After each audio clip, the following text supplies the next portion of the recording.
नमस्कार बंधुरा पाँचमिशाली रान्नाघरे आपनादेर सकलके स्वागत। आज के बानिये देखाबो काजू बरफी बा काजू काटली एकदम मिष्टिर दोकानेर मतो। এই মিষ্টি রেসিপিটা আপনাদের দেখে ভালো লাগলে অবশ্যই লাইক শেয়ার করবেন, কমেন্ট করে জানাতে ভুলবেন না আপনাদের কেমন লাগলো। আর অবশ্যই আমার চ্যানেলটিকে সাবস্ক্রাইব করে পাশে থাকা বেল আইকনটি ক্লিক করে নেবেন নতুন নতুন রান্নার আপডেট সবার আগে পাওয়ার জন্য। এখন বানিয়ে দেখাচ্ছি কাজু বরফি বা কাজু কাটলির রেসিপি। আজকে বানিয়ে দেখাবো কাজু কাটলি বা কাজু বরফি। তার জন্য এখানে 2 কাপ গোটা কাজু নিয়ে নিয়েছি, ওজনে 250 গ্রাম কাজু আছে। এটা চিনি নিয়েছি 1 কাপ, ওজনে 100 গ্রাম আছে। আর নিয়েছি 1/4 টিস্পুন এলাচের গুঁড়ো। মিক্সির মধ্যে কাজু দিয়ে ভালো করে একটু মিক্সিটাকে ঘুরিয়ে নিচ্ছি। এখন কড়াই বসিয়ে নিয়েছি, দিয়ে দিচ্ছি চিনি, সাথে ওই বাটিরই 1 বাটি জল দিয়ে দিচ্ছি। চিনি আর জলের মাপটা একই থাকবে। এখন চিনিটা গলে যাওয়া পর্যন্ত অপেক্ষা করছি। এখন চিনিটা গলিয়ে নেওয়ার পর মিশিয়ে দিচ্ছি কাজুর পেস্ট।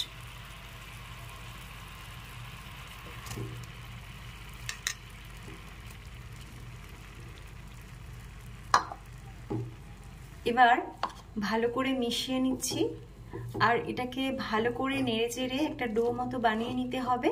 তো এখন জলের সাথে মিশিয়ে নেওয়ার পর অনবরত নেড়েচেড়ে এটাকে শুকনো শুকনো করে নিতে হবে। এখন অনবরত নেড়েচেড়ে নিয়েছি, এটা এরকম শুকনো শুকনো করে নিয়েছি, একদম আঁটো আঁটো করে নিইনি, কারণ ডোটাকে ঠান্ডা করে নেওয়ার পর এটা আরও শক্ত হয়ে যাবে।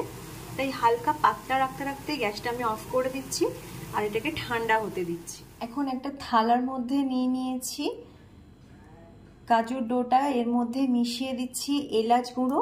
এলাচ গুঁড়োটাকে একটু ভালো করে মেখে নিতে হবে।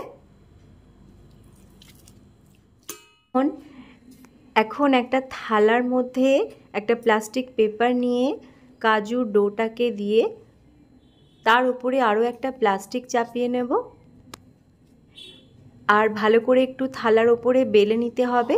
বেলে নেওয়ার সময় একদম পাতলা করব না, যেরকম মিষ্টির দোকানের মতো কাজুটা হয়, কাজু বরফি হয় সেরকম। তো এইভাবে আমি এখন বেলে নিচ্ছি, এইভাবে একটু চারপাশ দিয়ে বেলে বাড়িয়ে নিচ্ছি, কিন্তু খুব বেশি পাতলা করিনি, এটা দেখলেই বুঝতে পারবেন, কারণ বরফিগুলো কাটার সময় খুব বেশি পাতলা হলে ভালো লাগবে না। তো এখন আমি এটাকে এভাবে একটু গোটা থালাটার ওপরে বাড়িয়ে নিয়েছি আর এরকমভাবেই নর্মাল টেম্পারেচারে আমি 1 ঘন্টা রেখে দেবো একটু শক্ত হওয়ার জন্য। তারপরে বরফিগুলো কেটে নিতে হবে।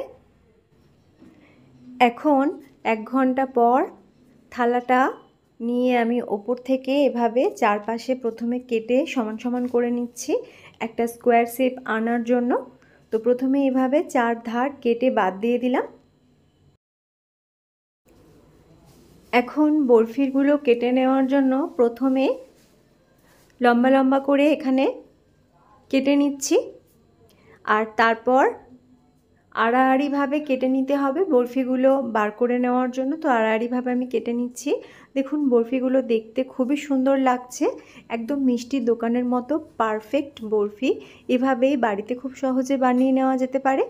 তো এখন বরফিগুলো আমি কেটে নিয়েছি, একদম মিষ্টির দোকানের মতো কাজু বরফি আপনারাও বানিয়ে নিতে পারেন। এখন একদম রেডি হয়ে গেছে কাজু বরফি বা কাজু কাটলি রেসিপি। আপনারাও রেসিপিটা ট্রাই করতে পারেন।